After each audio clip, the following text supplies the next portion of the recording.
देखो, ये once in lifetime video रहेगा मेरी तरफ से। ये 2 पार्ट में आएगा। पहले पार्ट में मेरे पास 61 स्लाइड्स हैं। ठीक है, इसमें हम 20 नॉर्मल टॉपिक कवर करेंगे जो आपको कभी भी पूछे जा सकते हैं। फिर दूसरे पार्ट में और कॉम्प्लेक्स टॉपिक कवर करेंगे। तो रुकना यहाँ पे, काफ़ी मेहनत लगी है इसको बनाने में। और हो सकता है आपको इसके बाद कुछ और भी पढ़ने की ज़रूरत ना पड़े। और आपको लगेगा भाई एआई तो है, एआई से पढ़ लेंगे, लेकिन एआई आपको बताएगा करना क्या है। पढ़ना आपको खुद से, समझना आपको खुद से। तो ये वीडियो देख के जाओ। पसंद आएगा तो ठीक है, नहीं आएगा तो आपने कुछ ज़्यादा टाइम वेस्ट नहीं किया है, कुछ नया सीखा ही है। और बेसिक्स ही हैं, तो बस बैठ के रैंडम खाना बनाते हुए देख लो, या क्या बोलते हैं घूमते हुए सुन लो, जो करना है कर लो। ठीक है। तो पहले स्टार्ट करूँगा मैं, ताकि तुम लोग को पता चले कि भाई चल क्या रहा है। एंड वैसे फिर करेंगे हम लोग काम। तो देखो, जो पहला है उस पर रहेगा जेडीके, जेआरई, जेवीएम, ऊप्स और कलेक्शंस। अब बहुत सिंपल सी भाषा में बताऊंगा। बात करते हैं JDK versus JVM versus JRE के। देखो, पहले ही बात में मैंने आपको थोड़ा चेंज किया, क्योंकि जेडीके, जेआरई और जेवीएम, पहले जेवीएम समझो। जेवीएम जो है एक ऐसा मशीन है जो आपको पता नहीं, उसका एक ही काम है कि वो बाइट कोड को चलाता है। तो आपके पास उस मशीन का जेवीएम होना चाहिए। लाइनक्स का जेवीएम अलग होगा, उबुंटू का जेवीएम अलग होगा, विंडोज़ का जेवीएम अलग होगा, ऐसे करके। बट काम वो वही करेगा, बाइट कोड को एग्जीक्यूट करेगा। मतलब कि एक बार लिख दो और हर बार चलाओ। अब जे आर ई क्या होता है भाई? जावा को चलाने के लिए बाइट कोड तो एग्जीक्यूट हो गया, पर जावा कैसे चलेगा? तो जावा को चलाने के लिए जो रन टाइम एनवायरनमेंट या लाइब्रेरीज जो चाहिए रहती हैं, वो आती हैं। और उसके साथ जब आप जेवीएम को पेयर करते हो, तो वो जे आर ई कहलाती है। अच्छा राइमिंग बन रहा है वैसे। ठीक है, और इसको हम इंस्टॉल करते हैं, कौन? And users. अब देखो जेडीके क्या होता है, जावा डेवलपमेंट किट। पूरा टूल किट जो हम काम करते हैं, जैसे कि जावा सी का compiler, debugger, profiler, J R E, J V M, ये होता है। मैं राइट और कंपाइल करोगे कोड को, उसके लिए होता है। ठीक है। तो पहले हम कूदेंगे जे वी एम के वर्चुअल मशीन के इंटरनल में। ठीक है। देखो, जे वी एम के इंटरनल्स कैसे होते हैं, कई बार पूछा जाएगा, कई लोग पूछेंगे, तो समझ जाना। जेवीएम के इंटरनल्स पे आप कुछ नहीं तो डेटा स्ट्रक्चर्स याद कर लेना, कि बोलना कि भाई एक स्टैक होता है, एक हीप होता है। ठीक है। अब स्टैक और हीप में क्या होता है, एक वो दोनों क्या है, उसके लिए कुछ मेथड लिखोगे तो एक मेथड भी होता है। मैं एक तरीका बता रहा हूँ। और फिर जावा में क्लास आता है तो क्लास लोडर होता है। ठीक है। तो ये चार तो याद हो गया ना, कि जेवीएम में एक तो डेटा स्ट्रक्चर का होता है स्टैक, दूसरा होता है हीप, और एक होता है तुम्हारा, इन दोनों में क्या है, डेटा स्ट्रक्चर्स हैं। तो एल्गोरिदम में क्या आता है, मेथड आता है। तो मेथड होता है, मेथड जावा के किस में चलता है, क्लास में चलता है। उसको लोड करना है, लोड करने के बाद उसको एग्जीक्यूट करना है तो एक एग्जीक्यूशन इंजन होता है, और उसको कंपाइल करना है तो एक कंपाइलर होता है। ठीक है। देखो, कितने तरीके से आप याद कर सकते हो। कई बार मुझे तो कई बार चीज़ें प्रॉब्लम में फंस जाती हैं, बिकॉज हम जेवीएम उतना अच्छे से पढ़ते नहीं है, या पढ़ के भी क्या करते हैं हम लोग, हमको सिर्फ एग्जीक्यूट करना रहता है। जैसे पहले का जो कंपाइलर जो था, वो अब का एआई है। जैसे आप कंपाइलर के आउटपुट अब चेक नहीं करते हो, वैसे ही अब आप एआई के आउटपुट चेक नहीं करते हो। तो आप कुछ दिन बाद एआई भी भूल जाओगे। आपको बस पता रहेगा कि यहाँ मेरे को डालना है, यहाँ से मेरे को प्रॉब्लम आएगी, मेरे को प्रॉब्लम डालना है, सॉल्यूशन आएगा। जैसे मेरे को कोड डालना है, कंपाइलेशन एरर आएगा, वैसे ही। तो जेवीएम के इंटरनल्स पे आप देखेंगे तो सिंपल सी बात, एक होता है स्टैक, फिर होता है हीप। हीप दोनों में मेथड होते हैं, तो एक मेथड एरिया रहेगा, वो एक क्लास के अंदर होता है तो क्लास रहेगा। वो एक एग्जीक्यूट करता है और कंपाइल करता है तो एक एग्जीक्यूशन इंजन रहेगा, और एक कंपाइलेशन इंजन रहेगा। तो क्लास का काम क्या है कि भाई डॉट क्लास सारी फाइल्स को लोड करेगा, बूटस्ट्रैप करेगा, एक्सटेंशन रखेगा और एप्लीकेशन करेगा। ठीक है। मेथड एरिया में क्या होता है, मेथड एरिया में होते हैं स्टैटिक्स, क्लास के Meta data, byte code. Heap में क्या होता है, हीप में होते हैं ऑब्जेक्ट के इंस्टेंसेस और एरेस। ठीक है, जो कि गार्बेज कलेक्शन मैनेज करता है। और स्टैक में होते हैं पर थ्रेड फ्रेम्स, हर थ्रेड का जो छोटा छोटा चीज़ होता है, लोकल वेरिएबल्स, ऑपरेंड स्टैक, जैसे जावास्क्रिप्ट में कॉल स्टैक होता है ना, उस टाइप के। और एग्जीक्यूशन इंजन में क्या होता है, वो इंटरप्रेटर रहता है, जस्ट इन टाइम कंपाइलर रहता है जो कंपाइल करता है बाइट कोड को नेटिव में।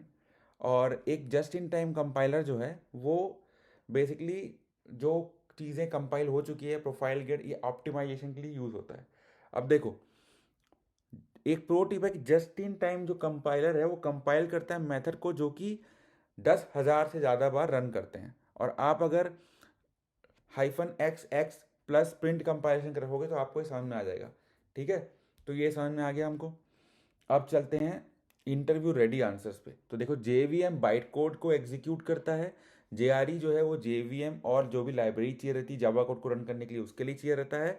और अब रन करने का काम आ गया तो हमें डेवलप करने की जो टूल किट चाहिए रहेगा वो JDK से आता है, उसके अंदर JRE और JVM दोनों रहते हैं। अब देखो, अगर आप जावा सी करोगे, javac compiles dot java to byte code, तो आपको JDK चाहिए रहेगा हेलो वर्ल्ड को जावा को रन करने के लिए। और अगर आपको सिर्फ जावा हेलो वर्ल्ड करना है तो आपको सिर्फ JRE चाहिए रहेगा। वर्जन चेक करने हैं अगर जावा के तो आपको JVM JRE से हो जाएगा। अगर आपको जावा सी का वर्जन चेंज करना है, चेक करना है, तो जावा JDK कंपाइलर वर्जन होगा। JVM के फ्लैग्स ट्यून करना, हीप को, ये सब जो करना है GC जैसे इन टाइम कंपाइलर, वो आप यहाँ से देख सकते हो। ठीक है, अब इतना ज़्यादा अगर आपसे कोई क्वेश्चन पूछने लग गया, मतलब आप भाई कोई एकदम तोड़ फोड़ जावा की क्लास में जा रहे हो, कॉमन मिस्टेक क्या होता है कि भाई आप जो है ना, जब आप डिप्लॉय करते हो प्रोडक्शन के तो आप सिर्फ JRE को पुश करते हो, JDK को नहीं करते हो। प्रोडक्शन में जाके आपको क्या बोलते हैं, कोड नहीं करना है। ठीक है, तो ये समझ में आ गया, JRE JVM JDK समझ में आ गया, जावा सी JDK जावा JRE। ठीक है, सिंपल। अब आगे बढ़ते हैं ऑब्जेक्ट ओरिएंटेड प्रोग्रामिंग और उसके 4 स्तंभ के बारे में। तो देखो, पता है, तुमको पता है, लेकिन एक बार पढ़ के चले जाओ, कोई प्रॉब्लम नहीं है। ठीक है, 4 ही होते हैं, होते तो 5 है बट इंटरफेस में लाया नहीं। Encapsulation, abstraction, inheritance and polymorphism. बहुत सिंपल से समझेंगे। एनकैप्सुलेशन मतलब क्या होता है कि डेटा को या बिहेवियर को बंडल करना, डायरेक्ट एक्सेस से बचाना। ठीक है, एब्स्ट्रैक्शन मतलब ये होता है कि भाई क्या है ये, इसको एक्सपोज करना, कैसे है ये, उसको एक्सपोज नहीं करना। मतलब जैसे आप किसी के घर पर जाते हो तो आपको पता है कि ये लड़का है, पर क्या कर रहा है, कैसे काम करता है, क्या सोचता है, ये सब आपके मन दिमाग के अंदर है ना। तो वो आपका माइंड है वो जो उसको सब कुछ एक्सपेक्ट, आप जो बोलोगे वो आपके उसमें से आएगा। लेकिन जो यहाँ से माइंड से जो मुंह तक का जो एब्स्ट्रैक्शन हुआ है कि बोलना कुछ और चाहते थे, गलियाना कुछ और चाहते थे, लेकिन बोल कुछ और रहे हो, उसे ही एब्स्ट्रैक्शन टू एनकैप्सुलेशन बोलते हैं। ठीक है, जैसे एब्स्ट्रैक्ट क्लासेस होते हैं, इंटरफेस होते हैं जो डिफाइन करते हैं कॉन्टेंट को, जा कि इम्प्लीमेंट नहीं करते कि क्या डिटेल करना है। ठीक है, फिर आता है इनहेरिटेंस। हम इसमें एक्सटेंड कीवर्ड यूज़ करते हैं। ये यूज़ कर, अगर आप किसी भी चीज़ को आपको बार बार करना है तो आप जैसे मान लो मैं बोल रहा हूँ, ठीक है, a man can speak, a boy can speak, a women can speak, like a girl can speak, right? So human can speak, तो ये इंटरफेस रहेगा ह्यूमन, और ह्यूमन को एक्सटेंड करेंगे हम सब।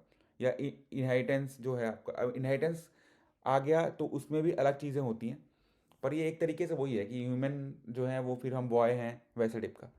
पॉलीमॉर्फिज्म की भाई वही कि मैं तेज भी बोल सकता हूँ। डक कैन, अब जैसे डक का स्पीक नहीं होता ना, डक कैन मेक साउंड, तो वो जो मेक साउंड रहेगा, duck can make sound of quack, buffalo can make sound of something else. तो वो पॉलीमॉर्फिज्म में आता है कि सेम मेथड लेकिन डिफरेंट बिहेवियर। ठीक है, ये कंपाइल टाइम रहता है, मेथड सेम है, बिहेवियर डिफरेंट है। अब रन टाइम क्या रहता है, मेथड जो है उसको आप ओवरराइड करके कुछ और काम करवा रहे हो उससे। ठीक है, तो वो रन टाइम में पता चलता है। इसको हम डायनेमिक डिस्पैच भी बोलते हैं, देख लो यहाँ पे लिखा है। तो ये खत्म हो गया, पॉलीमॉर्फिज्म खत्म हो गया, एब्स्ट्रैक्शन, इनहेरिटेंस, एनकैप्सुलेशन सब खत्म हो गया। अब आते हैं ऊप, कोड बताते हैं ऊप का। तो बेसिकली देख लो यहाँ पे लिखा हुआ है कि भाई एनकैप्सुलेशन क्या है,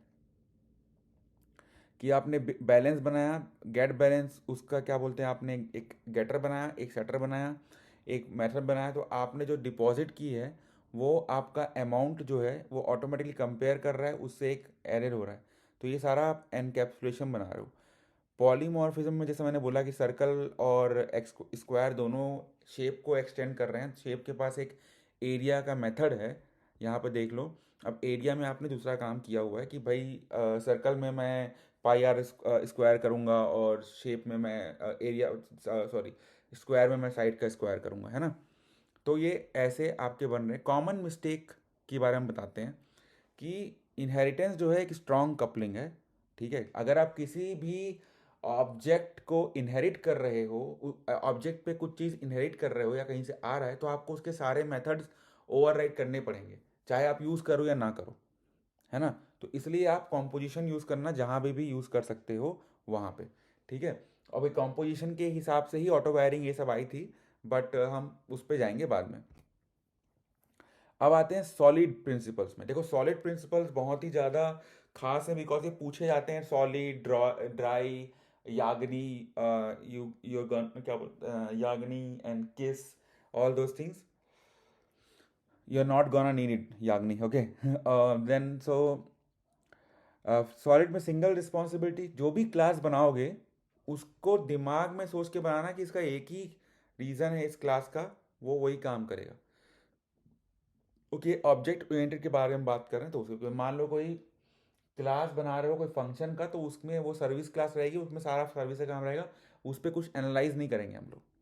ओपन क्लोज मतलब कि एक बार आपने बना दिया उस चीज़ को, उसके बाद वो क्लोज हो गया, अब कोई मॉडिफिकेशन नहीं होगी उसमें, उसमें कुछ बदला नहीं जाएगा। हाँ, उसको उसमें कुछ एक्सटेंड, उस क्लास को लेके कुछ और क्लास बना सकते हो, वो कर सकते हो, तो एक्सटेंड कर सकते हो, बदला नहीं सकते। फिर Liskov substitution principle, subtypes must be substitutable from their base. ठीक है, जो भी सब टाइप रहेगा वो अपने बेस को सब्स्टिट्यूट कर सकता है, बिकॉज यही तो इनहेरिटेंस है ना, कि अगर आप किसी से बना रहे हो, किसी को किसी से उधार, जैसे मान लो मैं हूँ, तो मेरे पापा का सब चीज़ मैं इनहेरिट करूँगा, तो कुछ भी चीज़ अगर ऐसा आता है तो मुझे भी उस चीज़ पे, जैसे मान लो एक नॉर्मल सा एग्जांपल है, मेरे पापा के पास अगर कुछ अमाउंट है तो वो मैं इनहेरिट करूँगा, तो मतलब उनका कुछ भी चीज़ें होगा सब मेरे पास आएंगी, अमाउंट हो, लोन हो, मनी हो। तो उस हिसाब से आप बोलोगे कि भाई आई कैन इनहेरिट थिंग। एक सिंपल सा एग्जांपल था, थोड़ा अगर कॉम्प्लेक्स लगा हो तो अपन कुछ और भी आप कमेंट पे डाल सकते हो। फिर आता है इंटरफेस सेग्रीगेशन प्रिंसिपल। देखो क्या होता है, कई बार हम क्या करते हैं कि एक ही इंटरफेस है, मान लो हमने निकाल दिया लोन इंटरफेस, अब लोन में ही हमने सब डाल दिया, get balance, get amount, get ये, गेट वो, फिर हम लिखा लेंगे होम लोन, होम लोन भी इंटीग्रेट एवरीथिंग। तो आप ये कर सकते हो कि लोन इंटरफेस में से को बना के उसके और एक बैलेंस इंटरफेस बना सकते हो, एक प्राइमरी लोन इंटरफेस बना सकते हो, एक आपका लेजर इंटरफेस बना सकते हो, एक पेमेंट इंटरफेस बना सकते हो, और वो सब के कुछ कुछ क्लास आप लोन से इंक्रीमेंट कर सकते हो, वैसा टिप है। तो बेसिकली एक जनरल इंटरफेस मत बनाना, बहुत सारे बना सकते हो। दूसरा डिपेंडेंसी इन्वर्जन, मतलब कि आपको ये नहीं करना है कि आपको ये सोचना है कि भाई मैं एक कॉन्क्रीट चीज़ें लिख दूंगा, आपको एब्स्ट्रैक्शन पे करना है कि भाई जो चाइल्ड क्लास है उसके पास रहे कि मैं कैसे उसको करना चाहता हूँ यूज़, ये ना कि मुझे कुछ मिल जाए कि यूज़ करना ही है। ठीक है, और आपके को एक टिप भी बता रहा हूँ कि जब भी इंटरव्यू होता है तो आप ओपन क्लोज प्रिंसिपल भी बता सकते हो, जब भी आप स्ट्रैटेजी या डेकोरेटर पैटर्न का यूसेज बताते हो उस पॉइंट ऑफ टाइम पे। मज़ा आया, आगे बढ़ें। अब आते हैं ऑब्जेक्ट्स पे, ये बहुत जल्दी जल्दी जाएंगे, अगर नहीं समझ में आ रहा तो भी नहीं तो रुकेंगे, रुक जाना, मैं रुकता हूँ, आप भी रुक जाना। एरे लिस्ट और लिंक लिस्ट, देखो दोनों लिस्ट हैं, दोनों का टाइप अलग है, लेकिन दोनों के काम भी मतलब थोड़े बहुत सिंपल है, बट ओनली क्या डिफरेंस है, उनका स्ट्रक्चर डिफरेंस है, टाइम कॉम्प्लेक्सिटी कभी कभी डिफरेंस है, और मोस्टली जो आप कौन से टाइम पे यूज़ करते हो वो डिफरेंस है। तो अगर आप देखोगे तो एरे लिस्ट और लिंक लिस्ट में क्या है कि एरे लिस्ट जो है एक डायनेमिक एरे टाइप का होता है, कि मतलब अगर वो आप उसको जब मैक्सिमाइज कर रहे हो तो आप वो 0.5 से या 50% बढ़ता है। लिंक लिस्ट तो सिंपल चेन्ड नोड चेन है, वो बनाते जाते हैं अपने में। आपका आपके पास यहाँ पे इंडेक्स की वैल्यू रहती है, तो आप उस इंडेक्स में कौन सी वैल्यू है आप तुरंत फेच कर सकते हो, जबकि आपको ट्रैवर्स करना पड़ेगा डब्ल्यू लिंक लिस्ट में। दूसरी बात, एंड भी क्या है आप पता कर सकते हो, स्टार्टिंग भी क्या है पता कर सकते हो। डब्ल्यू लिंक लिस्ट में आप सेम चीज़ कर सकते हो, एंड पे डाल सकते हो, स्टार्टिंग पे भी डाल सकते हो। ठीक है, अब ऐड और रिमूव, इसमें आपको ट्रैवर्सल करना पड़ेगा और फिर आपको सिंपल से शिफ्टिंग हो जाएगी। आपको ऐड और रिमूव करना है तो आपको आप हटाने के बाद आपको शिफ्टिंग करनी पड़ेगी, इसमें शिफ्ट नहीं करना है, इसे बस पॉइंटर्स चेंज कर देने। तो ये जो मैंने बोला 50% वैन फुल, इसमें कोई टेंशन नहीं है, मेमोरी है कि नोड ओवर रहता है कि भाई मेरा पहला वाला और आगे वाला कौन है। मेमोरी जो है वो कंटिन्यूस है, कैशे फ्रेंडली है ये।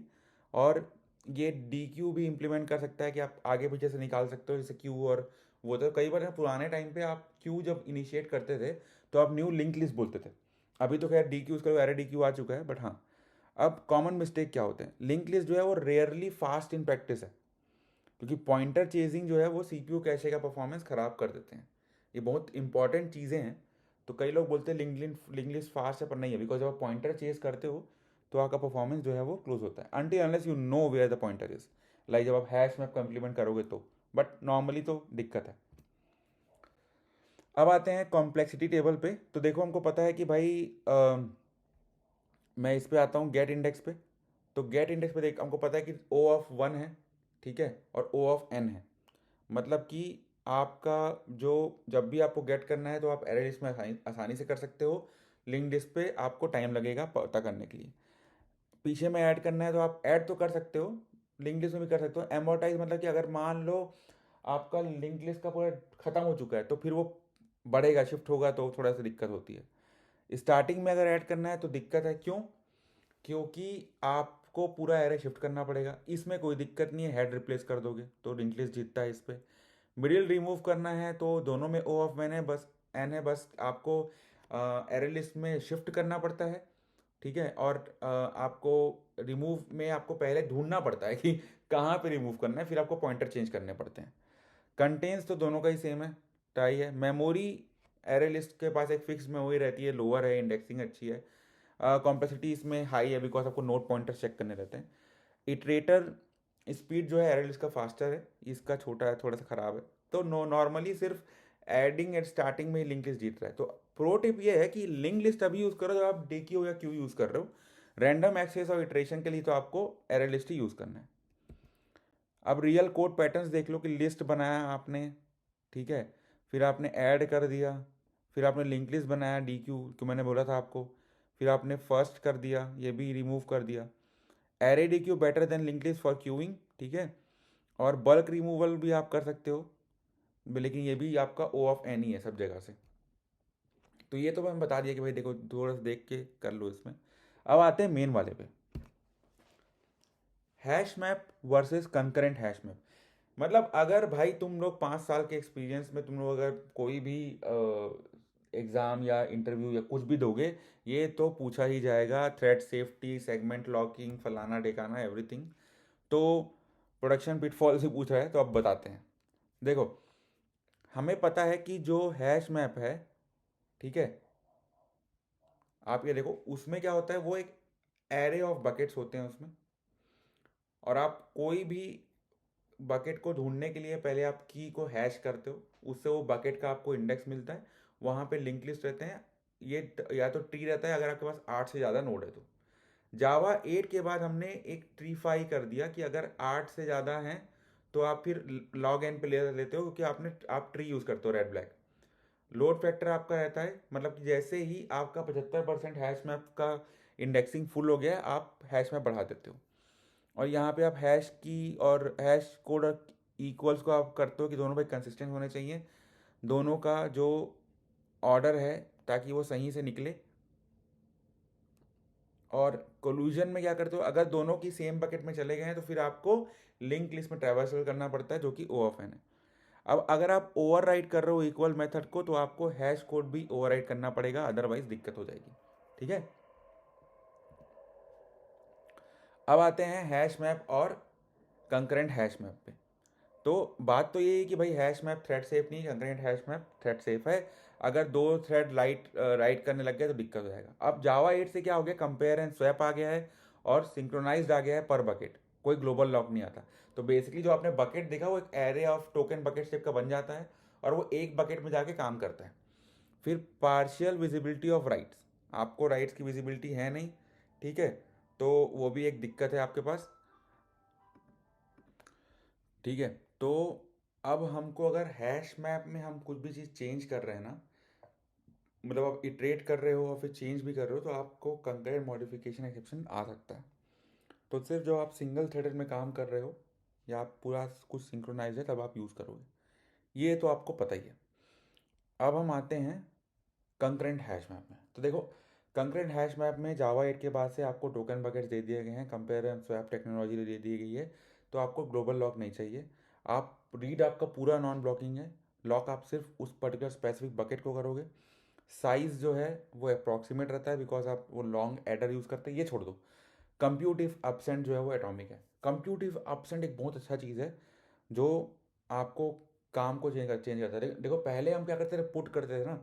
एक सिंपल चीज़, अगर आप बहुत चीज़ें करते हो, पहले आप हैश मैप में जब आप पुट करते हो तो पहले आप चेक करते थे कि हैश मैप में वो की है कि नहीं।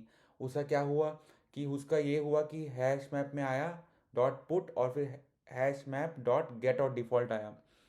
अब वो करने के बाद एक आ गया है, अगर आपको काउंट इंक्रीज करना है तो एक आता है मर्ज, डॉट मर्ज, उस पर वैल्यू और प्लस जो आपको इससे काउंट इंक्रीज करना है, उसके बाद इंटीजर और वो मेथड डिफरेंस वाला सम कर सकते हो आप।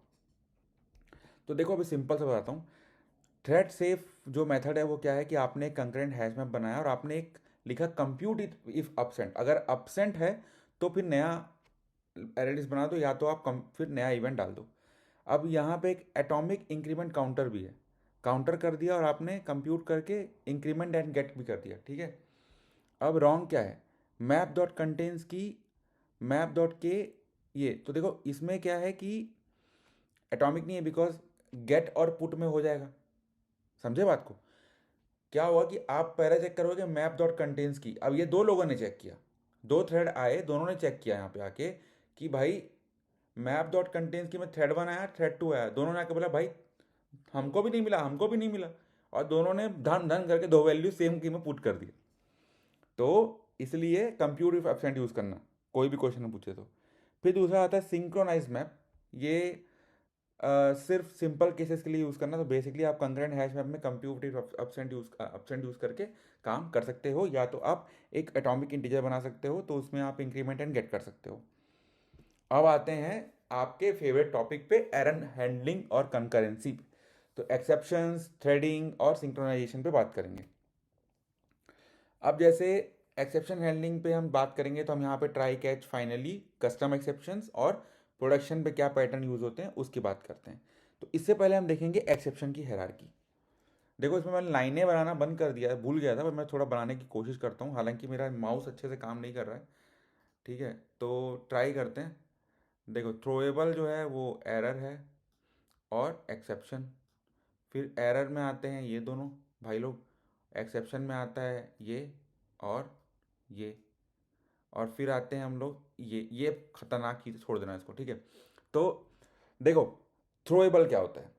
थ्रोएबल एक हायरार्की है क्लास की, उसके बाद आप या तो एरर थ्रो कर सकते हो या तो एक्सेप्शन थ्रो कर सकते हो। एरर में क्या आता है, आउट ऑफ मेमोरी एरर आता है, स्टैक ओवरफ्लो एरर आता है, जो कि रन टाइम टाइप का ही है एरर तो रन टाइम ही है। एक्सेप्शन में आते हैं आपके cached exception, checked exception, cash नहीं चेक्ड एक्सेप्शन, और अनचेक्ड एक्सेप्शन। तो चेक्ड क्या होते हैं, चेक मतलब आपको पता है कि भाई ये फाइल आउटपुट, फाइल से मैं डील कर रहा हूँ, तो इसमें ना इनपुट आउटपुट वाला एक्सेप्शन आ सकता है। और जैसे मैं नल सीक्वल क्वेरी लिखा रहा तो सीक्वल मेरा आ सकता है। अब इसमें रन टाइम में क्या होता है, अनचेक्ड, कि भाई अगर वैल्यू नल आई तो ठीक है। और क्लास का एक्सेप्शन आ सकता है। और ये क्या है, AIOOBA, इसका मेरे को फुल फॉर्म बताओ क्या है, मुझे पता है पर तुम लोग बताओ, थोड़ा सा रिसर्च करो। सॉरी मैं इसको ना थोड़ा हटा देता हूँ, हट जा भाई, हाँ ठीक है। अब आते हैं exception handling best practice code में। तो अब देखो यहाँ पे आपने ट्राई विथ रिसोर्सेस यूज़ किया है, ठीक है। ट्राई विथ रिसोर्सेस हमने यहाँ पे यूज़ किया है। Auto closes, auto closeable use किया। तो बेसिकली आपने जब कनेक्शन बनाया तो कनेक्शन में डेटा सोर्स और गेट कनेक्शन किया, आपने एक प्रिपेयर्ड स्टेटमेंट ली, फिर आपने एक पहला में यूज़र आईडी करके एग्जीक्यूट कर दिया क्वेरी को। अगर आपका एक्सेप्शन आता है तो आप लॉक करते हो एरर पे और फिर बोल देते हो भाई कि डेटा एक्सेप्शन में थ्रो कर रहा हूँ। फाइनली यहाँ पे ज़रूरत नहीं है। अब ये आपने यहाँ पे काम किया कस्टम एक्सेप्शन विद कंटेक्स्ट। अब यहाँ पे कस्टम एक्सेप्शन कैसे होता है, आप क्लास बनाते हो एक्सेप्शन की, उसको एक्सटेंड करते हो रन टाइम एक्सेप्शन से। फिर private final string transaction ID, ठीक है।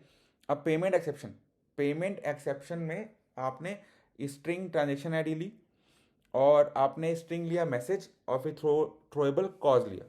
अब यहाँ पे आपने सुपर किया, जो भी मैसेज होगा और जो भी कॉज होगा वो आप कर दोगे और ट्रांजेक्शन आईडी पे आप उसको डाल दोगे, तो कि आपका फाइनल है वो, ठीक है।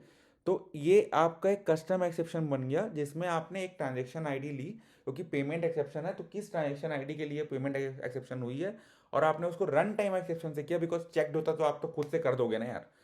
तो मतलब एक तरीके से बता रहा हूँ, और फिर आप यहाँ पे काम करोगे। अब आता है चेक्ड वर्सेस अनचेक्ड एक्सेप्शन, जो हमने बात की थी कि चेक्ड मतलब कि आपको या तो डिक्लेयर करो या थ्रो कर दो या कॉट कर दो, और ये आपको पता रहता है कि भाई ये रिकवरेबल एरर्स हैं, इसको हम पहले से भेज देंगे, ऐसे input output sequel class not found. ये कब यूज़ होता है, बहुत सिंपल तरीका, कब यूज़ होता है, ये यूज़ होता है जब आप कोई नेटवर्क कॉल करते हो, इनपुट आउटपुट कॉल करते हो या डीबी कॉल करते हो, तो आपको समझ में आता है, और ये आराम से आप रिकवर कर सकते हो। फिर null pointer exception, illegal argument exceptions, index out of bound exceptions, ये सब तब आता है जब आपका कोई भी कॉन्ट्रैक्ट खराब हुआ है, लॉजिकल प्रोग्रामिंग एरर्स है जो आपने नहीं की है, वो आ रहता है, ठीक है। अब देखो, हाइबरनेट, स्प्रिंग और मोस्ट मॉडर्न फ्रेमवर्क जो है वो अनचेक्ड एक्सेप्शन यूज़ करते हैं। चेक्ड एक्सेप्शन क्या करता है, वो एपीआई को पॉपुलेट नहीं, पॉल्यूट करता है।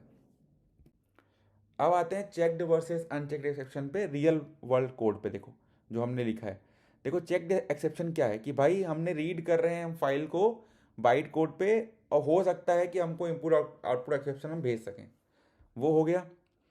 फिर अनचेक मतलब कि भाई हमने एज सेट की है कि अगर मान लो वो जो बंदे को हमने बोला कि तू एज भेजे, उसने बोला भाई मेरा एज तो अभी, मैं तो वहाँ के कोक में हूँ, -9 मंथ्स है, तो उसके लिए बोला कि भाई तुम थोड़ा पागल हो। ठीक है, अब कन्वर्ट करते हैं चेक्ड को अनचेक्ड में। ये स्प्रिंग में होता है कि आप पहले ट्राई करते हो, ठीक है, रीड करते हो सारे पाथ को, अगर इस समय एक्सेप्शन आया तो आपने अनचेक्ड इनपुट आउटपुट एक्सेप्शन भेजते हो। फिर एक मल्टी चेक भी होता है, या तो इनपुट आउटपुट पाइप ऑपरेटर के साथ आप कर सकते हो, तो ये भी एक अच्छा है, जिससे आपका जावा 7+ से ये हमको आ चुका है। मिस्टेक क्या होता है कि डिक्लेयर थ्रोज एक्सेप्शन, ये डिफीट कर देता है पर्पस ऑफ चेक्ड एक्सेप्शन का, बिकॉज और ये फोर्स करता है कैच एक्सेप्शन ई को, ठीक है। तो इसलिए आप थ्रोज एक्सेप्शन मत लिखना, आप लिखना थ्रोज न्यू, जो आपको एक्सेप्शन थ्रो करना है वो, ठीक है। अब मल्टी थ्रेडिंग पे आते हैं, बहुत अच्छा कॉन्सेप्ट है। तो देखो मल्टी थ्रेडिंग पे आते हैं, न्यू, पहले तो हम देखते हैं भाई होता क्या है, थ्रेड का लाइफ साइकिल क्या है।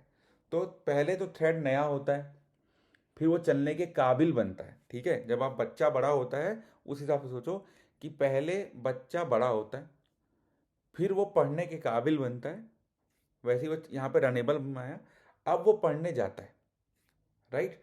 अब वो पढ़ने जाता है मतलब वो अब वो पढ़ रहा है, पढ़ते पढ़ते वो कई बार क्या बोलते हैं फेल होता है, उसको कहीं पे अटकते हैं, या कहीं बोलता है कि रुक जाओ अभी, है ना। और उसके बाद आखिरी में जाके जब वो पढ़ाई वढ़ाई ख़त्म हो जाती है, तब वो पूरा ज़िंदगी का मैंने रैप अप कर दिया पढ़ाई के बाद ही, कि अब क्योंकि उसके बाद तो आप कमाने लग जाते हो, शादी हो जाती है, फिर क्या, फिर तो सीधा मौत है। पढ़ाई तक ही आपके पास रहता है कि भाई रुक जा, माँ बाप बोलते रुक जा, ये कर वो कर करके। तो 3 ways टू क्रिएट थ्रेड्स, ठीक है। उसके पहले आप ये देखो कि पहले आपने जन्म लिया, फिर आप पढ़ने के काबिल बने, रनेबल बने, फिर आप काम करते रह गए। अब जैसे ही आप रनिंग के बाद आप आते हो नोटिफाई, इंटरप्ट या टाइम आउट पे, तो आप वापस रनेबल स्टेट में चले जाते हो, ठीक है। फिर आप रनिंग करते हो, जैसे ही आपको बोलते हैं भाई चलो करके, अब टर्मिनेट हो जाता है उसके बाद, तो ठीक है। अब 3 डिफरेंट मेथड है जिससे आप कर सकते हो। तो देखो पहला तो सिंपल सा है कि आपने थ्रेड क्लास को ही एक्सटेंड कर दिया, जो कि बहुत ख़राब है, बिकॉज आप क्या क्या आप कर सकते हो उसमें, है ना, और वो अच्छी बात भी नहीं है, बिकॉज देन जो लोग रहेंगे जो आपके क्लास को खींच सकते हैं, वो बहुत कुछ कर सकते हैं। दूसरा ये है कि आपने रनेबल को इम्प्लीमेंट किया, वो अच्छा है कि आपके पास एक ही मेथड रहता है रनेबल का, रन मेथड, और आप उसको काम कर देते हो। फिर होता है एग्जीक्यूटर सर्विस से, सबसे बेस्ट है, क्योंकि आप फिर एक पूल ऑफ थ्रेड बनाते हो, थ्रेड पूल बनती है, वो थ्रेड पूल अपना काम करते जाते हैं और उसके बाद वो शट डाउन हो जाते हैं, ग्रेसफुल शट डाउन बोलते हैं इसको। अब थ्रेड पूल के बारे में बात करते हैं। देखो सबसे बड़ा ये है कि जो executors dot new cached thread pool है जो नीचे लिखा हुआ है, ये एक अनबाउंडेड क्यू है, मतलब कि ये बहुत सारे थ्रेड्स बना सकता है लोड के अंदर। तो हमेशा आपको बाउंडेड क्यू यूज़ करना चाहिए, मतलब कि आपको एक फिक्स नंबर यूज़ करना चाहिए। तो देखो हमने क्या किया कि हमने बोला भाई एक थ्रेड पूल एग्जीक्यूटर बनाइए हमको, ठीक है। और उसके बाद हमको उस पर हम लीजिए कि 4 कोर पूल का साइज़ होना चाहिए, मैक्सिमम 16 होना चाहिए और 60 सेकेंड तक वो चलना चाहिए, और टाइम यूनिट डॉट सेकेंड्स दिया हुआ है, ठीक है।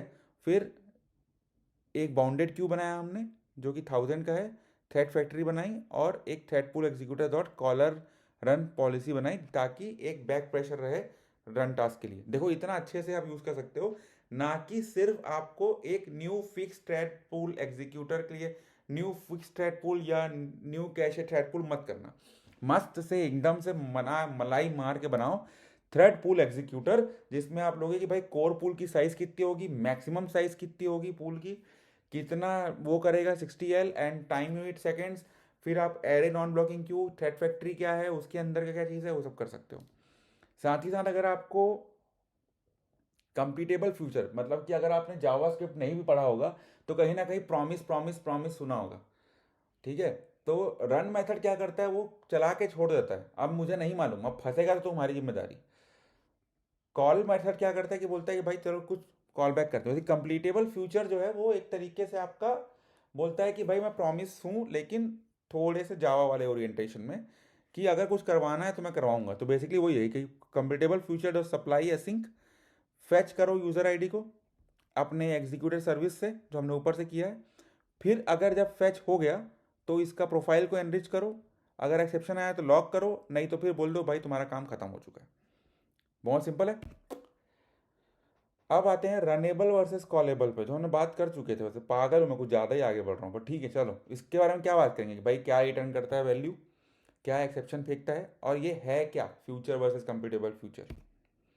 तो देखो रनेबल, इसका इंटरफेस है का मेथड है वॉइड रन, इसका मेथड है वॉइड कॉल, ये एक एक्सेप्शन भी थ्रो करता है, ये वैल्यू रिटर्न करता है, ये नहीं करता है। ये थ्रो कर सकता है चेक एक्सेप्शन, नहीं कर सकता। ये runnable can not throw check exception but callable can throw check exceptions. Runnable can not return a value, callable can return a value. Can not में रनेबल डाल देना, कॉलेबल में कैन डाल देना, ठीक है। बेस्ट क्या रहता है, चलाओ और छोड़ दो, फायर एंड फॉरगेट टास्क। इसमें चाहिए भाई तुमको कोई रिजल्ट चाहिए ना उसका, तो वो करो। मतलब मान लो अगर आपको गेट कॉल करना है तो आप चला के छोड़ दिए, लेकिन पोस्ट में क्या होता है, कोई रिजल्ट चाहिए। सिंपल बैकग्राउंड वर्क के लिए आप रनेबल यूज़ करो, कुछ भी चाहिए आपको एक्सेप्शन तो आपको कॉलेबल यूज़ करना है। सबमिट करोगे आप एग्जीक्यूटर वाया सबमिट के, और कॉलेबल तो आप future V from executor submit call से करोगे। अब प्रो टिप क्या है, आप कंप्यूटेबल फ्यूचर करोगे रॉ फ्यूचर के बदले, क्योंकि ये सपोर्ट करता है non blocking composition with then apply या देन कंपोज, ठीक है। नॉर्मल फ्यूचर सिर्फ वैल्यू देगा, तो कंप्यूटेबल फ्यूचर यूज़ करना ताकि नॉन ब्लॉकिंग हो, कि अगर कुछ आए तो ये करो फिर ये बनाओ करके, ठीक है। अब देखो रनेबल कॉलेबल कोड पैटर्न्स देखते हैं। रनेबल में क्या है कि आपने एक रनेबल बनाया, ये लैम्डा मेथड है, ठीक है।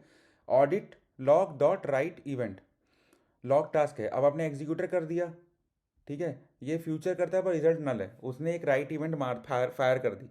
अब कॉलेबल में आपने यूज़र प्रोफाइल ली की टाइप ली, फैच किया यूज़र को user repository dot find by ID से।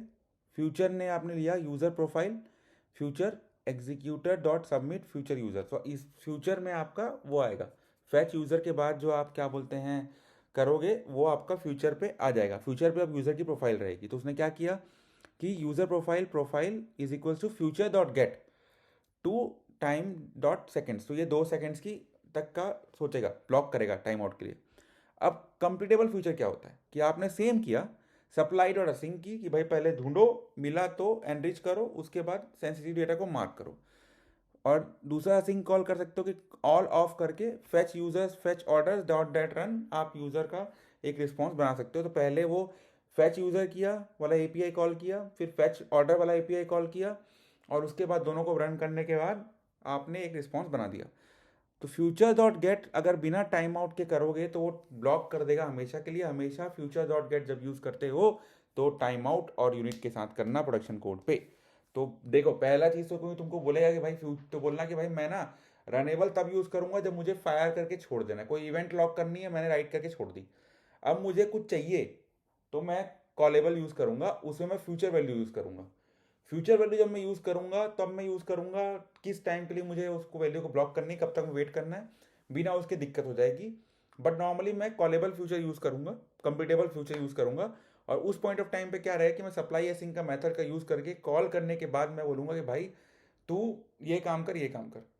कंप्यूटेबल फ्यूचर के साथ मैं वो भी कह सकता हूँ कि भाई सब कुछ को मैं एक साथ कॉल करके बाद में एक रिस्पॉन्स बिल्ड कर सकता हूँ, जैसे कि हमारा ग्राफक्यूएल करता है। ठीक है, पर वैसा नहीं है, बट नॉर्मली है उस टाइप का। अब आते हैं सिंक्रोनाइजेशन इन जावा। यहाँ पे हम क्या सीखेंगे, monitor volatile lock avoiding deadlock. ठीक है, पहले बात करते हैं सिंक्रोनाइजेशन क्या, रेस कंडीशन क्या होती है।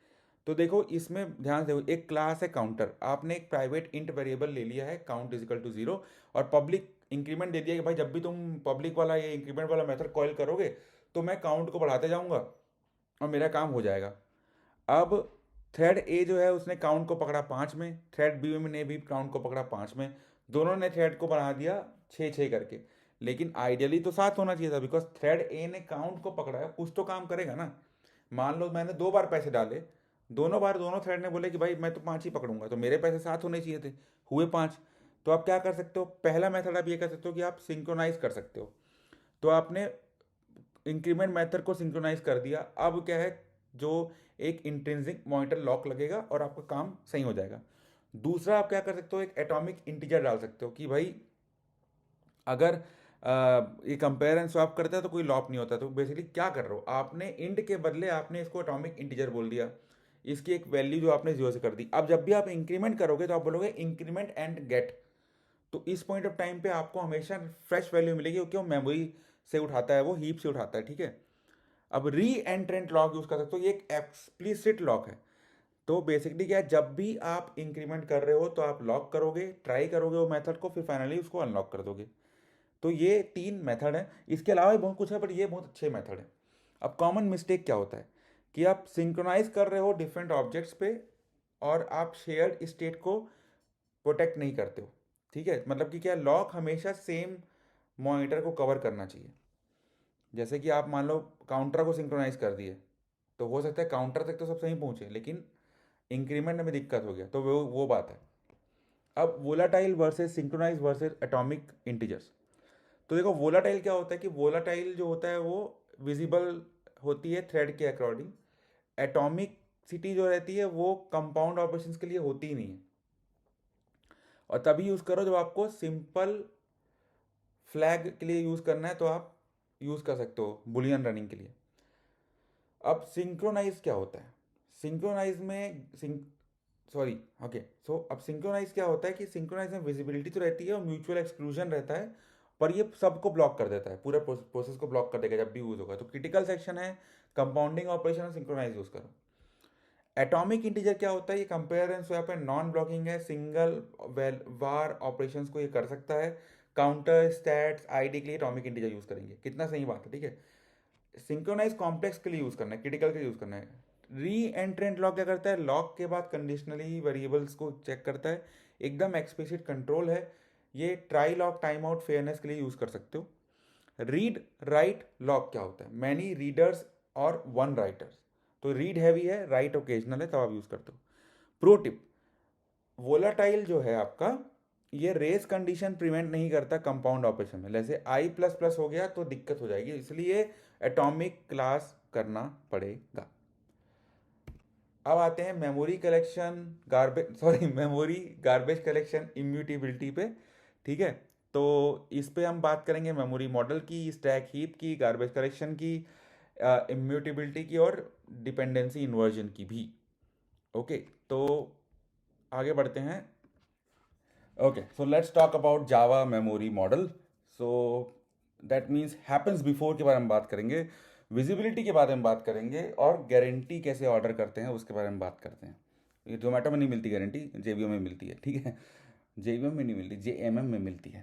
तो चलिए देखो होता क्या है, हैपन्स बिफोर गारंटी। तो जावा मेमोरी है एक विजिबिलिटी या ऑर्डरिंग रूल्स डिफाइन करता है थ्रेड्स के बीच में। तो मतलब क्या है कि प्रॉब्लम ये है कि बिना जे एम एम रूल्स के आपका जो राइट है वो हो सकता है कि विजिबल ना हो। जैसे बुलियन रेडी जो है वो फॉल्स है, वो वोलाटाइल है, ठीक है, नहीं है। ऑब्जेक्ट रिजल्ट नल, मतलब एक बता रहा हूँ प्रॉब्लम क्या है। जैसे थ्रेड है, आपने ऑब्जेक्ट पे कोई कंप्यूट डाल दिया और रेडी को आपने कर दिया ट्रू, लेकिन हो सकता है कि ये जो चीज़ है ये सीपीयू रीऑर्डर कर दे। मतलब कि अब आप चेक करोगे भाई अगर रेडी है तो आप रिजल्ट को यूज़ करोगे, ठीक है, बट तो इसमें ये बोला है कि हो सकता है रेडी ट्रू दिखे लेकिन रिजल्ट नल दिखे। तो अब कैसे करोगे, तो आप इसके लिए वोलाटाइल यूज़ करते हो कि भाई बुलियन रेडी, मतलब कि ये वोलाटाइल ये करता है कि भाई पहले हुआ है क्या। तो ए जो है वो राइट करेगा रिजल्ट को happens before write to ready, और फिर थ्रेड बी रीड करेगा जो हैपेंस बिफोर है उसका रिजल्ट को, ठीक है। मतलब कि क्या, वोलेटाइल यूज़ करोगे तो ए राइट कर देगा रिजल्ट को, उसके बाद बी का थ्रेड जो है वो यूज़ करेगा। अदर क्या है, थ्रेड डॉट स्टार्ट, ठीक है, all actions in started thread, all actions after join happens before, synchronise में unblock happens before subsequent lock of same monitor, static initialiser happens before first use of that class, ठीक है। तो मतलब mistake क्या बोल रहा है इसमें कि जे एम एम गारंटी नहीं करता रियल टाइम ऑर्डरिंग का, ठीक है। ये बोलता है कि सारे जो थ्रेड है वो सेम ऑर्डरिंग पे एग्री करेंगे। तो इससे ये होता है कि सारे थ्रेड एक ही ऑर्डरिंग पे अग्री करते हैं, तो ऑलमोस्ट आपका एप्लीकेशन सही से काम करता है। अब स्टैक और हीप मेमोरी के बारे में बात करेंगे, कौन कहाँ रहता है और क्या मैटर करता है परफॉर्मेंस पे। तो स्टैक मेमोरी जो रहती है वो हर थ्रेड के लिए रहती है और last in first out frames पे रहती है, बिकॉज स्टैक का वही पर्पज़ है। लोकल प्रिमिटिव्स स्टोर करता है, ऑब्जेक्ट के रेफरेंसेस जो न्यू कीवर्ड रहते हैं ना वो करता है, और रिटर्न करता है उसका एड्रेस। फास्ट होता है बिकॉज पॉइंटर एलोकेशन करता है। स्मॉल जो है वो साइज़ है उसका, बिकॉज सिर्फ 512 से लेके 1 MB के आसपास रहेगा, 512 KB से 1 MB से। लाइफ टाइम ये अपने आप फ्री हो जाता है जैसे ही आपका मेथड कुछ रिटर्न करता है। अब स्टैक ओवरफ्लो, डीप रिकर्जन, ठीक है, मतलब कि आपका कॉल स्टैक बढ़े पड़ा है तो उसमें आपको दिक्कत होती है। मेमोरी जो हीप की है वो सारे थ्रेड्स में शेयर करते हैं, सारे ऑब्जेक्ट के इंस्टेंसेस रहते हैं, ठीक है। न्यू इंस्टेंसेस जो है वो रहेंगे, रेफरेंसेस स्टैक में रहेंगे, एरेज हीप में रहते हैं। गुड थिंग, हीप को जो है वो गार्बेज कलेक्शन मैनेज करता है। साइज जो रहता है आपका -X MS और -MX से होता है। लाइफ टाइम रहती है जब तक कोई स्ट्रॉन्ग रेफरेंस एग्जिस्ट नहीं कर रहा हो, और आउट ऑफ मेमोरी आ सकता है इसमें। अब आपका जो एनालिसिस है कि JVM optimization can allocate short lived object on the stack instead of heap, reducing GC pressure.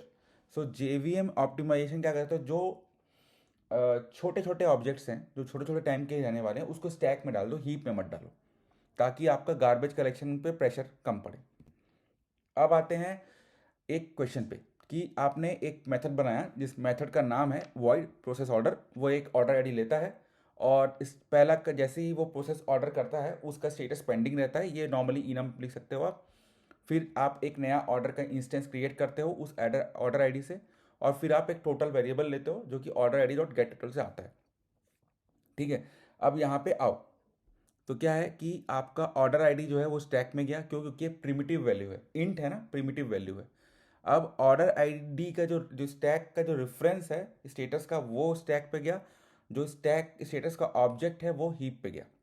Similarly order का रेफरेंस जो है वो स्टैक पे गया और ऑर्डर का जो ऑब्जेक्ट है वो हीप पे गया, ठीक है। रेफरेंस अगेन टोटल का स्टैक पे गया, बिग डेसिमल है याद रखना। बिग डेसिमल मतलब कि ऑब्जेक्ट है, जहां ऑब्जेक्ट बनेगा रेफरेंस स्टैक पे जाएगा, ऑब्जेक्ट हीप पे जाएगा। अब ये मेथड क्या रिटर्न करता है, ये मेथड रिटर्न करता है ऑर्डर आईडी, स्टेटस, ऑर्डर का रेफरेंस, टोटल का रेफरेंस, जो कि स्टैक से पॉप आउट है, और ऑर्डर का ऑब्जेक्ट और बिग डेसिमल का ऑब्जेक्ट रिटर्न करता है। अब स्ट्रिंग पूल, स्ट्रिंग लिटरल्स के बारे में बात करते हैं। इसका एक स्पेशल हीप रीजन होता है, इंटर्न बोलते हैं। जैसे कि आपने दो स्ट्रिंग बनाई, A B बनाई, दोनों हलो से स्ट्रिंग की, तो जो ए और बी है दोनों सेम ही स्ट्रिंग पूल पे रहेगा, सेम पूल ऑब्जेक्ट पे रहेगा, ठीक है।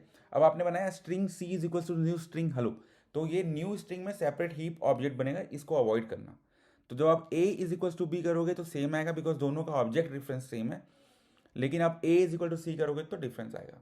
तो वो बोला इसने है कि कभी भी इक्वल टू ऑपरेटर नहीं यूज़ करना है स्ट्रिंग वैल्यू के लिए, आपको हमेशा रेफरेंस क्वालिटी के लिए ही यूज़ करना है, आपको कंटेंट इक्वालिटी के लिए यूज़ नहीं करना है। तो अब आते हैं क्वेश्चन 12 में, garbage collection and garbage collection algorithms. तो generational garbage collection, G1, ZGC and tuning for production and Eden space के बारे में बात करते हैं। गार्बेज कलेक्शन क्या होता है, एक होता है ईडन, सर्वाइवर और ओल्ड जेन। तो ईडन स्पेस क्या होता है, जब भी कोई नए ऑब्जेक्ट्स होंगे वो यहाँ रहते हैं, छोटा छोटा जीसी होता है यहाँ पे, सारे ऑब्जेक्ट्स यहीं मर जाते हैं ठीक है। सर्वाइवर ऑफ जो माइनर जीईसी जो है वो सर्वाइवर पे आते हैं, ऑब्जेक्ट्स जो हैं वो S0 S1 के बीच में मूव करते रहते हैं और इनका एज इंक्रीमेंटेड होता है। एकदम ओल्ड जनरेशन में लॉन्ग लिव्ड ऑब्जेक्ट्स आते हैं जो कि 15 से ज़्यादा होते हैं। फुल मेजर गार्बेज कलेक्शन यही होता है, काफ़ी एक्सपेंसिव होता है, और ये जो है ये स्टॉप द वर्ल्ड पॉज ला सकता है। तो पहले हम बात करते हैं सीरियल और पैरेलल गार्बेज कलेक्शन की। ये स्टॉप द वर्ल्ड ला सकते हैं, ये बैच जॉब्स में होते हैं और स्मॉल हीप्स के लिए काम कर सकते हो। शेननडॉह, ये इसकी जो पॉज है वो 10 मिली सेकेंड के रहती है, कंकरेंसी में रहती है। ये रेड हैट, ओपन जेडीके और सिमिलर टू जेड जी सी पे आता है। जेड जी सी जो है वो 15 प्लस से आया है। अब जेड जी सी का मतलब क्या है ये बताओ मेरे को, मैं बताता हूँ, रुको। जेड गार्बेज कलेक्टर मतलब कि होता है कि एक मॉडर्न है, स्केलेबल, थोड़ा सा लो लेटेंसी वाला है, जो कि जेवीएम के लिए बना है। ऑब्वियसली गार्बेज कलेक्शन जेवीएम में होता है। फिर आता है G1 GC, ये डिफ़ॉल्ट हो गया है 9 प्लस से, ये 200 मिली सेकेंड से कम पे काम करता है, ट्यूनेबल है इसका पॉज, और ये बैलेंस करता है थ्रूपुट और लेटेंसी को, ठीक है। अब आते हैं इम्यूटेबल क्लासेस इन जावा पे। तो ये स्ट्रिंग इम्यूटेबल क्यों है, आप अपना स्ट्रिंग कैसे बनाएंगे, और थ्रेड सेफ्टी क्या होता है। देखो स्ट्रिंग इम्यूटेबल इसलिए है बिकॉज सारे चीज़ स्ट्रिंग से होते हैं, सारे मेथड स्ट्रिंग से होते हैं, सारे कॉल्स स्ट्रिंग से होते हैं, ठीक है। तो बट उसका एक सिंपल बात समझो कि क्योंकि आप कुछ भी चीज़ को चेंज नहीं कर, सारे नाम, नेम, मेथड नेम, ये सब स्ट्रिंग में होते हैं ना, मतलब ऑब्जेक्ट होता है बट नॉर्मली सब कुछ स्ट्रिंग होता है। तो अब कोई भी क्लास को आप इम्यूटेबल कैसे बनाओगे, तो भाई पहले तो आप आंख बंद करके सब कुछ फाइनल कर देना, सारे प्राइवेट फील्ड्स को फाइनल कर देना, कोई सेटर नहीं बनाना, डीप कॉपी करना ऑब्जेक्ट्स की, और रिटर्न करना डिफेंसिव कॉपीज गेटर से। मतलब कि ऐसे कोई आपने मनी क्लास बनाई, वहाँ पे सारे big decimal, currency, local date, सब अमाउंट आपके फाइनल है, और इनका जो जब आप सेट कर रहे हो तो रिक्वायर नॉन नल सेट कर रहे हो, ठीक है। और जब आपकी जो पब्लिक क्लास है ऐड मनी, उसमें आप देखो चेक कर रहे हो कि भाई सारे अमाउंट जो है वो सही है कि नहीं, न्यू ऑब्जेक्ट बना के भेज रहे हो हर बार। तो इम्यूटेबल ऑब्जेक्ट जो है वो इनहेरेंटली थ्रेड सेफ होते हैं, और ये शेयर करते हैं freely across threads, so no synchronization needed. तो अगर आपको अभी भी समझ में नहीं आया है कि जावा पे स्ट्रिंग इम्यूटेबल क्यों है, तो उसका आंसर ये है। तो देखो आंसर इसका ये है कि भाई स्ट्रिंग कांस्टेंट पूल ये मेमोरी एफिशिएंसी रखता है ना, कि अगर हेलो है जो हमने 2 बार में किया, दोनों को एक ही रेफरेंस में काम करता है, जिससे करप्शन नहीं होता, ठीक है। सिक्योरिटी रखता है क्योंकि आपके काफ़ी ज़्यादा चीज़ें जैसे URL है, कनेक्शंस है, ओपन नेटवर्क है, फाइल पाथ है, ये सब स्ट्रिंग में होते हैं, ठीक है। हैश कोड आप कैश कर सकते हो, हैश कोड भी स्ट्रिंग में बनता है, ऑप्टिमाइजेशन हो सकता है, थ्रेड सेफ्टी भी होता है, ठीक है। तो ये सब चीज़ें हैं। तो अब हम आते हैं डिपेंडेंसी इंजेक्शन पे। डिपेंडेंसी इंजेक्शन के लिए हम बात करेंगे इन्वर्जन ऑफ कंट्रोल कंटेनर की, कंस्ट्रक्टर और फील्ड इंजेक्शन की, और टेस्टिंग की। तो डिपेंडेंसी इंजेक्शन क्या है, देखो कई बार क्या होता है कि आप मान लो किसी क्लास में पेमेंट, कोई क्लास है, पेमेंट की कोई क्लास है, आपने उसमें पेमेंट करके एक क्लास अंदर बनाई, ठीक है। कलेक्ट पेमेंट करके एक क्लास हुई, उसके अंदर आपने क्लास बनाई पेमेंट। पेमेंट क्या है, सिर्फ स्ट्राइप, सिर्फ credit card payment, online payment, UTP payment, UPI payment, क्या पेमेंट। तो उसके लिए जो इसमें बात बताया गया है कि भाई आपने एक ऑर्डर सर्विस क्लास बनाई है और उसमें एक पेमेंट गेटवे बना हुआ है, अब वो बोल रहा है कि न्यू स्ट्राइप गेटवे, मतलब अब मुझे अगर रेजर पे यूज़ करना होगा तो मैं नहीं कर पाऊंगा, है ना। तो इसलिए हम क्या कर सकते हैं कि हम एक ऑर्डर सर्विस बनाएंगे, पेमेंट गेटवे पे गेटवे रखेंगे, ऑर्डर रिपोजिटरी बनाएंगे, और जब भी हम उस ऑर्डर सर्विस को इनिशिएट करेंगे तो उस पर्टिकुलर सर्विस पे पेमेंट इनिशिएट होगा। ठीक है, टेस्ट में हम क्या कर सकते हैं, हम यहाँ पे इंजेक्ट कर सकते हैं new order service mock payment gateway dot clause and mock ये करके। कॉमन मिस्टेक क्या होता है, फील्ड इंजेक्शन। देखो फील्ड इंजेक्शन जो होता है वो यूनिट टेस्टिंग को हार्ड कर सकता है, हाइड कर सकता है डिपेंडेंसी को, तो हमेशा कंस्ट्रक्टर इंजेक्शन यूज करना है, बिकॉज फील्ड में फिर आप कोई एक फील्ड यूज किए हो अलग नहीं किए हो, है ना। तो फील्ड इंजेक्शन क्या होता है कि आपने पर्टिकुलर फील्ड को बोला कि ये फील्ड ही बस इंजेक्ट होगी, बाकी नहीं होगी। तो कंस्ट्रक्टर में क्या होता है, जैसे ही आप ऑर्डर सर्विस यूज करोगे तो आपके अंदर ऑटोमेटिकली जब आप ऑर्डर सर्विस कंस्ट्रक्टर कॉल होगा तो आपके दो इंस्टेंसेस किसके, गेटवे और रेपो के, ऑटोमेटिकली क्रिएट हो जाएंगे। अब आते हैं spring boot API and persistence पे। तो spring rest JPA micro service और जेडब्ल्यूटी हम करेंगे। तो spring boot why and how. देखो स्प्रिंग बूट का जो कॉन्फ़िगरेशन रहता है उसके बारे में बात करेंगे, एम्बेडेड सर्वर के बारे में बात करेंगे, और प्रोडक्शन रेडी फीचर के बारे में बात करेंगे। अगर कोई ना ये वीडियो नहीं देखा ना यहाँ तक, अगले दो कल तक मेरे को अगर इसमें 10 व्यूज़ नहीं दिए ना, मैं सोचो 10 व्यूज़ की बारे में बात कर रहा हूँ, ठीक है। तो मैं साला अपना फिर 10-10 टाइटल के वीडियो बनाऊंगा, वो ज़्यादा बेटर रहेगा। तो spring boot what it solves, auto configuration. तो बेसिकली ऑटो कॉन्फ़िगरेशन का ये मतलब होता है कि जैसे ही आप ऑटो कॉन्फ़िगरेशन करते हो तो स्प्रिंग बूट जाके सारे कंपोनेंट्स या सारे क्लास पाथ को डिटेक्ट करता है, वहाँ पे जाके सारे वो कंपोनेंट स्कैन करवाता है और सारे बीन्स चेक करता है, उस बीन्स को इनिशलाइज करता है कंटेक्स्ट पे कि भाई अगर सब कुछ चीज़ें हैं तभी मैं इस बीन्स को लूँगा, अगर मेरे पास क्या बोलते हैं वो मेरे पॉम डॉट एक्सएमएल में है कि नहीं है, ऐसा क्या उसमें क्या नो एक्सएमएल नीडेड। बीन्स के एक्सएमएल आप डिपेंडेंसी जब निकालते हो तब उसके बारे में बात कर रहा हूँ। एम्बेडेड सर्वर में आपके पास ऑलरेडी टॉम कैट जेटी आता है जो आप डिप्लॉय कर सकते हो फैट जार के हिसाब से। तो ये एक फ़ायदा होता है कि और आपके पास 8080 पे ऑलरेडी चलते रहता है टॉम कैट, आप चेंज कर सकते हो सर्विस प्रॉपर्टीज फाइल में या यामल फाइल में। फिर आता है ओपिनिएटेड डिफ़ॉल्ट्स। सेंसिबल डिफ़ॉल्ट्स होते हैं सिक्योरिटी डेटा सोर्स एक्चुएटर्स के लिए, तो आप ओवरराइड कर सकते हो आपके एप्लीकेशन डॉट प्रॉपर्टीज या एप्लीकेशन डॉट यामल फाइल में। एक्चुएटर दिया रहता है जो आपके health matrix environment plugin already रहता है, आप इसको डायरेक्टली प्रोमीथियस से गफाना में डाल सकते हो जिससे काम हो सकता है।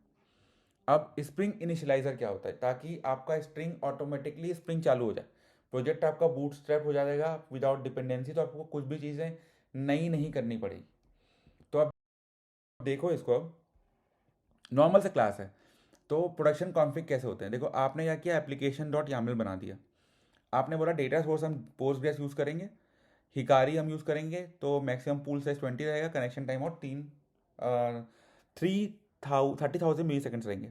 मैनेजमेंट में क्या है, एंड पॉइंट्स है, उसके वेब एंड पॉइंट्स है, एक्सपोजर क्या है, इंक्लूड है हेल्थ मैट्रिक्स प्रोमीथियस, और फिर मैट्रिक्स में export Prometheus enable true. Configure properties कर सकते हो जैसे prefix payment validated public record payment config करके। अब ये यूज़ टिप क्या है कि आपको यूज़ करना है configure properties at the rate and at the rate validated for type safe config, never read properties with at the rate value in services। बढ़िया, ये चीज़ को इग्नोर भी कर सकते हो, मेन तो आपको एक तरीके से दिख गया कि भाई कैसे दिखते हैं। अब देखो रेस्ट करना है कि साबुन से धोना है, वैसे एपीएस कैसे यूज़ करते हैं। तो आर्किटेक्चर स्टाइल ट्रेड ऑफ्स क्या है कि जब भी आपको क्या यूज़ करना है कैसे यूज़ करना है। तो रेस्ट वर्सेस सोप जो डेफिनेटिव कंपैरिजन है वो ऐसा है कि प्रोटोकॉल आप क्या यूज़ करते हो, रेस्ट में एच यूज़ करते हो, सोप में आप एच SMTP TCP XML के फॉर्मेट में होता है, तो आप कुछ भी यूज़ कर सकते हो। फॉर्मेट क्या होता है, फॉर्मेट आपका JSON हो सकता है, XML हो सकता है, प्लेन टेक्स्ट हो सकता है। सोप का फॉर्मेट सिर्फ XML होता है, एक WSDL कॉन्ट्रैक्ट होता है, उससे चलता है। कॉन्ट्रैक्ट इसमें लूज कपलिंग होती है, आप ओपन एपीआई स्वैगर यूज़ कर सकते हो, इसमें स्ट्रिक्ट कॉन्ट्रैक्ट होता है, कपलिंग बहुत आपको स्कीमा बनाना रहता है रिक्वेस्ट रिस्पॉन्स का, वैसे होता है। स्टेटलेस क्या होता है, इसको पता नहीं है कि पहले क्या हुआ आगे क्या हुआ, आपने जो रिक्वेस्ट फायर की वो इंडिपेंडेंटली काम करेगी। अगर आपको यूज़र के ऑर्डर का पेमेंट का हिस्ट्री चाहिए तो पहले आप यूज़र आईडी फैच करोगे, फिर आप ऑर्डर आईडी फैच करोगे, फिर आप पेमेंट फैच करोगे और फिर आप ये करोगे। अगर आपके पास वो है तो ठीक है, पर अगर आपके पास कुछ नहीं है और आपको user order API use fetch करनी है तो आपको ये करना पड़ेगा। ठीक है, एक सिंपल एग्जांपल के हिसाब से। इसमें स्टेटफुल है, आप डाल सकते हो बिकॉज आपने यहाँ पे स्ट्रिक्ट स्कीमा दिया हुआ है। अब सिक्योरिटी में देख लो, आपके पास HTTP है, OAuth है, और इसमें आता है आपके पास वेब सिक्योरिटी टोकन या सिग्नेचर से आप यूज़ कर सकते हो। परफॉर्मेंस आपको पता है, रेस्ट फास्टर है, ये थोड़ा हैवियर है, पार्सिंग करनी पड़ेगी XML की, ये सब। ट्रांजैक्शन पे ये टू फेस कमिट और सागा मैनुअल यूज़ कर सकते हो। इसमें एक ऑटोमेटिक ट्रांजेक्शन बिल्ट इन रहता है। यूज़ केस क्या है अब देखो, public APIs, mobile micro services के लिए रेस्ट, एंटरप्राइज बैंकिंग टेलीकॉम के लिए WSDL। अब आते हैं जावा एंड हाइबरनेट के छोड़ के JPA और हाइबरनेट के। देखो एक ही है, हाइबरनेट बस थोड़ा JPA के टॉप में बना हुआ है। ORM के फंडामेंटल्स के बारे में बात करेंगे, N+1 प्रॉब्लम के बारे में बात करेंगे, प्रोडक्शन गॉचास के बारे में बात करेंगे। तो JPA का आर्किटेक्चर या N+1 प्रॉब्लम क्या होता है? JPA जो है एक स्पेसिफिकेशन है, ठीक है। हाइबरनेट जो है वो इम्प्लीमेंटेशन है। जैसे कि JPA में जो एंटिटी मैनेजर फैक्ट्री होती है, वो हाइबरनेट में सेशन फैक्ट्री होती है। तो जैसे आप बात करोगे कि हमने एक एंटिटी बनानी टेबल जिसका नाम है ऑर्डर्स, तो एंटिटी मतलब कि इसका बीइंग क्लास भी है, टेबल मतलब कि ये बैकएंड में एज टेबल भी प्रेजेंट है। अब इसका हमने एक ID बना ली, जनरेटेड वैल्यू में कि ये इंक्रीमेंट कैसे होगा। स्ट्रेटेजी मतलब क्या, आइडेंटिटी मतलब +1 से आप इंटीग्रेट करोगे, लॉन्ग ID है। मैनी टू वन मतलब कि many to one fetch lazy, मतलब जब इसको पूछा जाएगा तभी ये काम करेगा। तो ये ज्वाइन कर लिया कस्टमर ID से, इसकी कॉलम जो है कस्टमर ID से आप ज्वाइन कर सकते हो। फिर वन टू मैनी है, मतलब एक कस्टमर के ऑर्डर के बारे में, लिस्ट ऑफ ऑर्डर आइटम्स, ठीक है। तो अब इसमें हम आते हैं कि भाई N+1 क्या होता है। मतलब मान लो आपको 100 ऑर्डर फैच करने हैं, तो आप एक कस्टमर के लिए हर बार कस्टमर निकालोगे और ऑर्डर फैच करोगे? नहीं, आप पहले सारे ऑर्डर्स निकालोगे और फिर उस ऑर्डर्स पे आप क्या कर रहे हो, वो कस्टमर का नेम निकालोगे और उसके लिए वो फैच कर रहे हो? नहीं, आप क्या करोगे, आप ज्वाइन कर दोगे फैच को एक JPQL से, मतलब कि select O from order, O join fetch customer order status कर दो स्टेटस। तो आप यहाँ से करोगे फेंड विथ कस्टमर, तो आप उस कस्टमर के लिए करोगे। अदरवाइज क्या होगा कि आप हर कस्टमर के लिए वो ऑर्डर फैच कर रहे हो ना, सारे ऑर्डर चेक कर रहे हो। तो वो है, तो N+1 प्रॉब्लम जो है वो हाइबरनेट का परफॉर्मेंस क्लियर है, इसलिए आपको हमेशा ज्वाइन फैच यूज करना है और बैच साइज या एंटिटी ग्राफ यूज करने हैं। भाई ये थक गया मैं, चलो ठीक है। माइक्रो सर्विस आर्किटेक्चर पढ़ते हैं, डिज़ाइन पैटर्न्स, सर्विस कम्युनिकेशन और ट्रेड ऑफ। देखो बहुत ज़रूरी है, तो इसको पढ़ना ज़रूरी है। माइक्रो सर्विस के कोर पैटर्न पे पढ़ते हैं। API गेटवे, देखो सिंगल एंट्री पॉइंट, ये काम करता है कि भाई मैं हूँ, मेरे गेट से आप कौन हो, कहाँ जाना है, कितने लोग आए हो और क्या सही आए हो, वैसे। तो बेसिकली सिंगल एंट्री पॉइंट रहता है, ये राउटिंग के काम करता है कि ये रिक्वेस्ट ऑर्डर सर्विस को जाएगी, ये रिक्वेस्ट यूज़र सर्विस को जाएगी। ऑथेंटिकेशन का काम करता है। रेट लिमिट करता है, अगर मान लो 100 लोग आ गए हैं तो भाई तुमको हमको तो हम तो 5 ही लोग घुसा सकते हैं, वैसा वाला काम। तो ये सब आप कॉन्ग होता है, AWS API गेटवे है, स्प्रिंग क्लाउड गेटवे है, उससे यूज़ कर सकते हैं। सर्विस डिस्कवरी क्या होती है? देखो सर्विस जो है अपने आप को यूरेका या कहीं पर रजिस्टर करते हैं, और फिर क्लाइंट जो है वो रिजॉल्व करता है वाया DNS और रजिस्ट्री कि भाई ये सर्विस क्या है। हार्ड कोडेड IPs नहीं होते हैं, तो ये सर्विस डिस्कवरी है, सर्विस मैश बोल सकते हो आप। सर्किट ब्रेकर क्या होता है? इसके लिए आप रेजिलियंस 4J यूज़ करते हो, हिस्ट्रिक्स भी यूज़ करते हो, मेरे ख्याल से, नॉट स्ट्रॉन्ग। तो क्लोज से ओपन, अगर सब कुछ सही चल रहा है तो सर्किट क्लोज होगा। सर्किट ओपन हुआ मतलब कि कोई दिक्कत है। सर्किट हाफ ओपन में करते हो तो भाई हम ट्राई करते हैं कि भाई कोई टेंशन तो नहीं है। क्यों करते हैं? अगर कोई micro service A micro service B से बात कर रहा है और micro service B micro service C से बात कर रहा है, तो C जो है अगर फट गया तो हम तो A से B तो कॉल करे पड़े हैं, तो B बोलेगा कि भाई C फट गया। B और C हर के बीच में सर्विस सर्किट ब्रेकर रहेगा। सर्किट ब्रेकर बोलेगा भाई C काम नहीं कर रहा है, तुम कुछ और काम करो, ठीक है। और फिर उस तरीके से हम B वाला जो है तुरंत बोलेगा भाई मैं C को कॉल नहीं कर सकता, कुछ तो फटा हुआ है, अपन एक काम करते हैं कि रैंडम कुछ ऑर्डर दिखाते हैं। अब event driven Kafka, async decoupling via events. तो बेसिकली आप प्रोड्यूसर कंज्यूमर पैटर्न बनाते हो, प्रोड्यूसर प्रोड्यूस करता है, कंज्यूमर पार्टीशन के थ्रू से वो करता है, और आउटबॉक्स यूज़ करते हो कंसिस्टेंसी के लिए, कि मतलब जब आप डेटाबेस में डाल रहे हो तो वहीं उसी रिक्वेस्ट में आप एक आउटबॉक्स पैटर्न पे भी डालोगे। आउटबॉक्स क्या होता है कि भाई मैं एक तरीके से आपका जो मेल का जो होता है ना सेंडिंग वाला जो ऑप्शन रहता है, कि मैंने यहाँ डाल दिया है, अब जब भी तुम लाइव हो गए उसको पकड़ लेना करके, तो उसके लिए एक अलग सर्विस रहती है जो ये चीज़ों को देखती है आउटबॉक्स वाले को। पर एक ही ऑपरेशन पे दोनों कमिट होते हैं, अदरवाइज कमिट नहीं होगा, तो ये फ़ायदा होता है। डिस्ट्रीब्यूटेड ट्रेसिंग, तो आप क्या करते हो, एक ID बनाते हो और उसको हेडर पे भेजते हो, और ये सारा जगह पे ये आईडी यूज़ होती है, तो उससे आपका ट्रेसिंग अच्छे से होता है। अब हम बात करते हैं JWT ऑथेंटिकेशन फ्लो की। इसमें बात करेंगे तो हेडर के बारे में बात करेंगे, पेलोड के बारे में बात करेंगे, सिग्नेचर के बारे में बात करेंगे, टोकन के बारे में बात करेंगे और सिक्योरिटी टिप्स के बारे में बात करेंगे। देखो, JWT पहले हेडर जो होता है सबके लिए आपके पास एक एनकोडिंग एनक्रिप्टिंग पैटर्न होना चाहिए। बेस 62 64 एनकोडिंग करते हैं हम हेडर का, पेलोड का। और HMAC SHA-256 ये क्या है? ये एक साइंड की है, ठीक है। ये भेजते हैं हम सीक्रेट के साथ। तो जैसे ही आप लॉगिन करोगे, सर्वर जो है वो JWT इशू करता है। तो आपने एक क्लेम बनाया, map of user ID U13 roles list of admin. String token ने JWT को बिल्ड किया, उन्होंने क्लेम को सेट किया, सब्जेक्ट सेट किया, इशू कब हुआ सेट किया, एक्सपायरेशन सेट किया, साइन किया, वजह साइन की, सिग्नेचर जो है वो HS-256, ठीक है, और कॉम्पैक्ट कर दिया। अब इसमें ना एक HS होता है, एक R वो होता है, वो दोनों को अपने को चेक करना है, वो आप चेक कर सकते हो, मैं आपको अगले वीडियो में बता दूंगा, ठीक है। अब क्लेम क्या करेगा? क्लेम में आप बॉडी में बनाओगे, सर्वर क्या करेगा कि बॉडी से पार्स करेगा, साइन की को सेट करेगा, बिल्ड करेगा और प्रोसेस पास करेगा क्लेम्स को टोकन में। अगर क्या बोलते हैं एक्सेप्शन आएगा तो JWT एक्सेप्शन प्लेस करेगा और यूज़र आईडी को गेट बॉडी कर देगा। अब यूज़र आईडी से आप वहाँ से निकाल सकते हो। तो ये चीज़ें होती है। ऑथराइजेशन होता है बिरियन टोकन से, बिरियन नहीं बियरर टोकन से। तो इतना तेज बोलने के बाद क्या है कि भाई देखो, JWT में बेस 64 एनकोडिंग हुई अपने हेडर की, उसमें क्या क्या आएगा? कुकी आएगा और ऑथेंटिकेशन आएगा, पेलोड में जो पेलोड है, और सबको मिला के एक HMAC RMAC करके होता है, SHA-256 की बनाते हैं।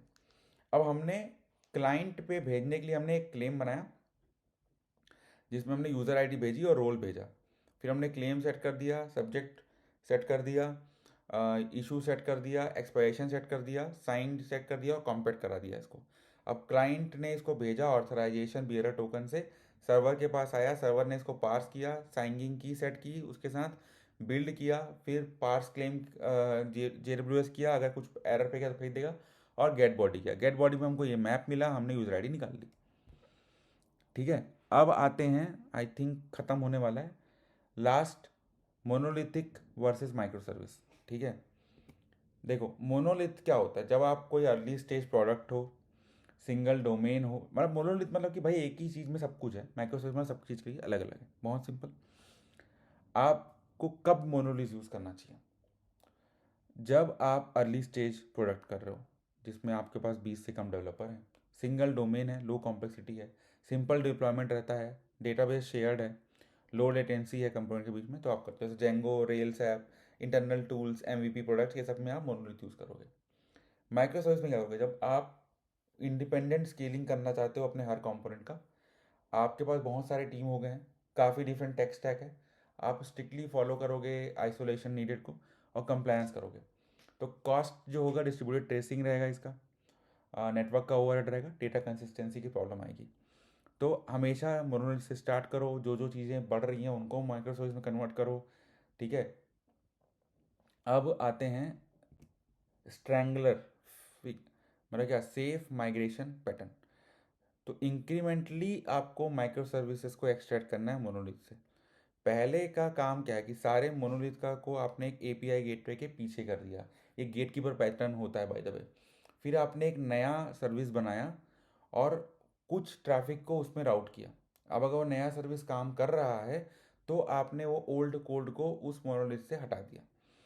तो ये ऐसा होता है। अब कैसे करते हैं? देखो, स्प्रिंग क्लाउड गेटवे राउट ऑर्डर सर्विस न्यू, और आपने किया और प्रिडिक्ट किया API ऑर्डर इतना, फिल्टर्स स्ट्रिप प्रीफिक्स करके। तो ऐसे आप कर सकते हो।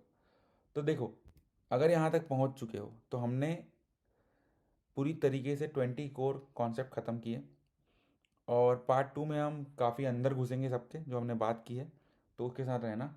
बट अभी के लिए इतना ही। यहाँ तक पहुँच चुके हो तो लाइक दे देना, नहीं पहुँचोगे तो मेरे को पता नहीं फिर, वरना फिर आपको अब छोटे छोटे वीडियो मिलेगा। Bye bye.